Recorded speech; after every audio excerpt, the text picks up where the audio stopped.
Hello and welcome to my channel Hema's positive planet. मैं हूं आपके साथ हेमलता। दोस्तों, क्या आप टीनेजर्स के व्यवहार को लेकर चिंतित हैं या फिर आप टीनेजर्स के व्यवहार में तेजी से बदलाव देख रहे हैं और ये नहीं समझ पा रहे हैं कि आखिर इस बदलते व्यवहार के साथ डील कैसे करें, या फिर आप टीचर हैं और बच्चों के अग्रेसिव बिहेवियर को या फिर उनके रिटेलिएशन को आप समझ नहीं पा रहे हैं कि आखिर इसकी वजह क्या है, इनके साथ डील कैसे करें। और इन तमाम परेशानियों से अगर आप गुजर रहे हैं तो ये वीडियो आपके लिए है। इस वीडियो में आप जान पाएंगे कि टीनेजर्स के व्यवहार को किस तरह से समझें और किस तरह से उनके कारणों को जानकर उनके साथ व्यवहार करें ताकि उन्हें रेगुलराइज किया जा सके। दोस्तों, मेरे पिछले 3 वीडियोज़ आप देख चुके हैं जिसमें हम जान चुके हैं कि 13 से 19 साल की ये जो उम्र है ये बहुत संवेदनशील है।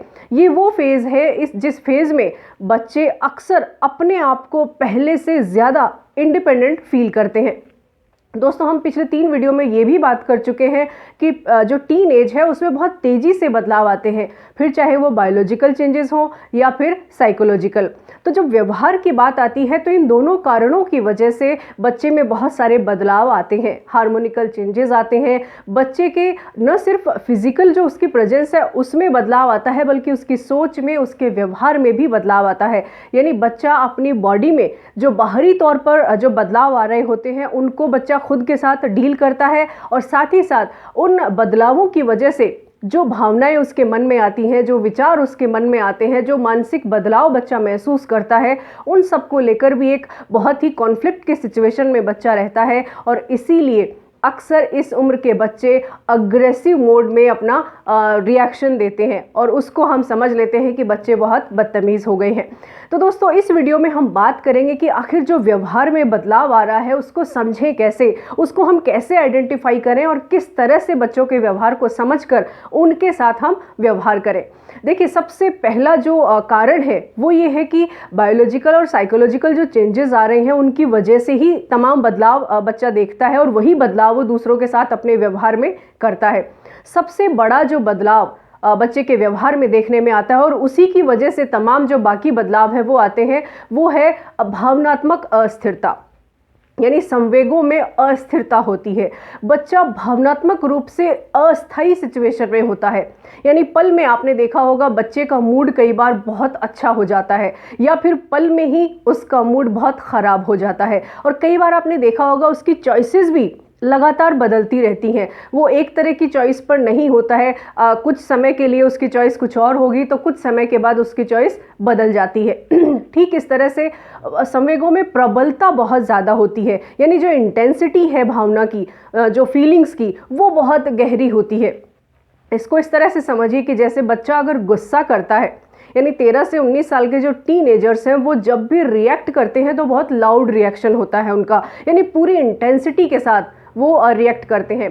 ठीक ऐसे ही प्रेम की प्रभावना जो है उसकी भी एक प्रबलता बच्चों में देखने में आती है कि जिस तरह से गुस्सा बहुत तेज़ी से करते हैं, वैसे ही अगर बच्चा कहीं रोमांटिक रिलेशनशिप जैसी सिचुएशन में है या फिर वो किसी के साथ बॉन्डिंग की सिचुएशन में है तो वो भावना भी बहुत प्रबल होती है। और ये सारा साइकोलॉजिकल और बायोलॉजिकल जो चेंज बच्चे में हो रहा है ये उसी का रिजल्ट है।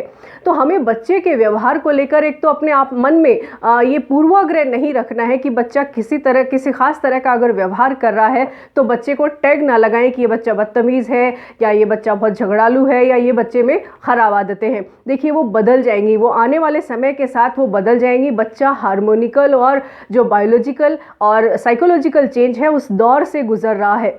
तो भावों में और विचारों में जो अस्थिरता है उसके कारण से बच्चा जो है अपना व्यवहार संतुलित नहीं रख पाता है। और इसमें बच्चे की कोई गलती नहीं है, टीनेजर्स की कोई गलती नहीं है। हाँ, थोड़ा मार्गदर्शन की और थोड़े गाइडेंस की उन्हें ज़रूरत पड़ती है, और अगर वो मिलता रहे समय समय पर तो बच्चा गलत दिशा में जाने से बच जाता है। अब दूसरी जो प्रवृत्ति बच्चों में देखने में आती है व्यवहार में वो होती है ईगो की प्रवृत्ति। यानी संवेगात्मक अस्थिरता की वजह से ही ईगो की प्रवृत्ति यानी अहम की जो प्रवृत्ति है वो बहुत ज़्यादा देखने में आती है। और इसका छोटा सा एग्जांपल है कि स्कूल और कॉलेज में, यानी स्कूल के जो लास्ट ईयर्स होते हैं या कॉलेज के जो अर्ली ईयर्स होते हैं, उनमें झगड़े बहुत होते हैं बच्चों में, और ये झगड़ों का मूल कारण जो है वो ईगो की प्रवृत्ति या अहम की प्रवृत्ति होती है। और दूसरा, बच्चा इस उम्र में, यानी जब ईगो की प्रवृत्ति बढ़ने लगती है, तो अपने ईगो को सेटिस्फाई करने के लिए कई बार बच्चे लिमिट्स क्रॉस कर जाते हैं, और ऐसे में ही बच्चों को थोड़ा सा कंट्रोल करने की ज़रूरत है, थोड़ा सा गाइडेंस की ज़रूरत है, ताकि वो कोई गलत हैबिट में ना जाए या हार्मफुल सिचुएशन में ना आ जाए। थर्ड जो सिचुएशन आती है वो है इनडिसिप्लिन की टेंडेंसी, और ये एक सबसे बड़ी प्रॉब्लम घरों में भी देखने को मिलती है, एजुकेशनल इंस्टीट्यूट्स में भी, कि बच्चे अनुशासन में नहीं रहते। देखिए, ये एक नॉर्मल टेंडेंसी है। इस एज में बच्चे में बहुत सारे बदलाव आ रहे होते हैं, और उनमें स्वीकारोक्ति जो है किसी भी चीज़ की वो बहुत आसानी से नहीं होती है। वो हर चीज़ को रिटेलिएट करते हैं, क्योंकि उनमें एक जो अनुशासनहीनता की जो प्रवृत्ति है, इसके पीछे एक और रीज़न है कि उनको अपने आप को श्रेष्ठतम साबित करने की भी एक प्रवृत्ति डेवलप होती है। उनको लगता है कि वो ही सही है, वो जो कर रहे हैं वो बिल्कुल ठीक है, अब वो इंडिपेंडेंट हो गए हैं, अब वो चीज़ें समझने लगे हैं, तो इस वजह से वो अनुशासनहीनता की तरफ जाते हैं। और अनुशासनहीनता में जो जाने वाले बच्चे होते हैं, अक्सर वो कई बार इस तरह के बैकग्राउंड में भी बच्चे देखे जाते हैं जिनमें पारिवारिक विघटन की स्थितियां अगर बच्चा देखता है, या कई बार जो पारिवारिक जो वातावरण है वो टॉक्सिक रिलेशनशिप्स में अगर है, तो भी बच्चे में इस तरह की प्रवृत्ति आ जाती है, क्योंकि बच्चा फ्रस्ट्रेट हो जाता है, घर में उसके साथ जो व्यवहार है वो ठीक नहीं है, या फिर माता पिता के झगड़े वो देखता है, या आसपास कोई ऐसी कॉन्फ्लिक्ट की सिचुएशन में बच्चा होता है, तो भी उसमें ये प्रवृत्ति आने लगती है। दूसरा, बच्चों को इस एज में अक्सर, क्योंकि डिसिप्लिन के नाम पर बहुत सारा कंट्रोल भी बच्चों को किया जाता है कि आपको टाइट शेड्यूल में रखना है, होमवर्क भी टाइम पे करना है, आपको बहुत सारे अचीवमेंट्स लाने हैं, एकेडमिक प्रेशर होता है, तो बच्चा अक्सर इतने सारे प्रेशर्स को डील नहीं कर पाता है और वो अनुशासनहीनता की प्रवृत्ति में चला जाता है। उन्हें रूल्स तोड़ने में बड़ा मज़ा आता है। तो इन सब प्रवृत्तियों को समझने की ज़रूरत है, उन्हें थोड़ा फ्रीडम भी देना ज़रूरी है। एकदम जो टाइट शेड्यूल होता है, जैसे फॉर एग्जांपल एजुकेशनल इंस्टीट्यूट्स की हम बात करें, तो बहुत ज़्यादा टाइट शेड्यूल में बच्चे होते हैं। आफ्टर स्कूल बच्चे कोचिंग्स में जाते हैं, कोचिंग में भी बहुत प्रेशर होता है, उनको टारगेट अचीव करना होता है, फलां एग्ज़ाम की तैयारी करनी है, एग्ज़ाम में पास नहीं हुए तो क्या होगा। तो इस तरह के प्रेशर्स को देखते हुए बच्चा इनडिसिप्लिन की टेंडेंसी डेवलप कर लेता है, और उसे लगता है कि ये सब मुझ पर थोपा जा रहा है और मुझे अपनी मर्जी का करने को नहीं मिल रहा है। तो इसी वजह से बच्चे अनुशासनहीनता की प्रवृत्ति में चले जाते हैं। और ये वो सिचुएशन होती है जहाँ पर परिवार का भी गाइडेंस ज़रूरी है, दूसरा एजुकेशनल इंस्टीट्यूट्स का भी, क्योंकि बच्चे को इस एज में फ्रीडम देना जितना ज़रूरी है, उतना ही उनकी मॉनिटरिंग करना भी ज़रूरी है। अब नेक्स्ट प्रवृत्ति की बात करते हैं। जो व्यवहारगत बदलाव जो देखने में आता है वो ये कि एडिक्शन एक ऐसी जो बैड हैबिट है वो बच्चों को इसी एज में लग जाती है। देखिए, 13 से 19 साल का ये वो फेज़ है जो बहुत ही ज़्यादा संवेदनशील है। यानी अगर मार्गदर्शन नहीं मिला या गाइडेंस नहीं मिला या मॉनिटरिंग नहीं हुई तो बच्चे एडिक्शन में चले जाते हैं। वो एडिक्शन अलग अलग तरह का हो सकता है। बहुत सारी बैड वेबसाइट्स बच्चे देखते हैं, बहुत सारा जो ड्रग्स का, एल्कोहल का या स्मोकिंग का, इस तरह का जो एडिक्शन है वो बच्चे अडॉप्ट कर लेते हैं। इसके पीछे एक और कारण है। इस तरह के एडिक्शन में जाने के लिए बच्चा जो है अपने बैकग्राउंड, यानी उसका जो फैमिली बैकग्राउंड है या उसके परिवार के लोगों के साथ जो रिश्ते हैं वो कहीं ना कहीं उतने ज़्यादा बॉन्डिंग वाले नहीं होते हैं। कहीं ना कहीं इमोशनल वैक्यूम बच्चा फील करता है, वो एक गैप फील करता है, बात नहीं कर पाता है या संवाद नहीं कर पाता है अपने आसपास के लोगों से। तो कहीं ना कहीं वो फिर जहाँ से भी उसे जो मौका मिलता है, चाहे वो सोशल मीडिया प्लेटफॉर्म हो या फिर अपने फ्रेंड्स हो या फिर कोई और सोर्स हो, तो वो वहाँ से इस तरह की चीज़ें ढूंढता है जिसमें उसे आनंद आने लगता है, तो वो एडिक्शन में चला जाता है। एक और प्रवृत्ति जो इस एज में सबसे ज़्यादा देखने में आ रही है वो है अपराध की प्रवृत्ति। आप और हम सब देख रहे हैं किस तरह से बच्चे जो है वो अपराध में लिप्त भी हो जाते हैं और बच्चों के साथ अपराध भी घटित हो जाते हैं। ये दोनों चीज़ें हम सोसाइटी में देखते हैं। ये बहुत संवेदनशील इशू है, इसको समझने की बेहद ज़रूरत है कि बच्चा कभी भी अपराध की प्रवृत्ति की ओर अग्रसर ना हो। देखिए, अपराध की प्रवृत्ति में जाने में जो आंकड़े जो कहते हैं वो ये कि जब बच्चा अभाव की स्थिति में होता है तो कई बार अपराध की प्रवृत्ति में चला जाता है। यानी अपनी बेसिक नीड्स को जब बच्चा पूरी नहीं कर पाता है या उसको लगता है कि बेसिक नीड है उसकी पूरी नहीं हो पा रही है, तो वो अपनी नीड्स को पूरी करने के लिए किसी भी हद तक चला जाता है, और यही वो एज होती है जब बच्चा अपराध की ओर बढ़ने लगता है।